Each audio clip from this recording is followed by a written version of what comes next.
প্রিয় সুদানির পুত নরেন্দ্র মোদী, হাসিনারে লইয়া সুখে আছো, ভালো আছো, সংসার করতেছো, আমারও কোনো দুঃখ নাই, ব্যথা নাই, ভালো আছি আমরা, তারে লইয়া তুমিও ভালো থাকো। কিন্তু তোমার মন্ত্রীরে সাবধান করে দিও কইলাম, না হলে তোমার মন্ত্রীর পাশা দিয়া একবারে বাম্বু দিমু, বাম্বু বাম্বু চিনো, বাম্বু বাম্বু দিমু।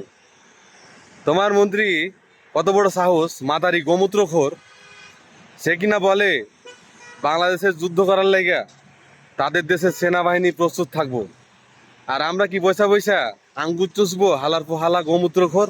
এই গান্ডুর বাচ্চারা, তোরা কি ভাবিস খুব শক্তিশালী তোরা? শোন, বাংলাদেশের দিকে কোনো নজর দিস না, না হলে তোদের সেভেন সিস্টার আছে না, সেভেন সিস্টার খাইয়ে দেবো, আর সেভেন সিস্টার একবারে পাশার মধ্যে দিয়ে ভরে দেবো। বাংলাদেশের দিকে পা বাড়াইলে পা একটা গলায় ঝুলাই দেবো, হালার হালারা। সম্মান করি, ভালোবাসি, ভালোবাসা লইয়া থাক, মারামারি করতে আসিস না, মারামারির ফল ভালো হইব না। মারামারি করতে চাইলে আমরা কম না, আমরাও ভরে দেবো খিলাম, আমরাও কম যাই না।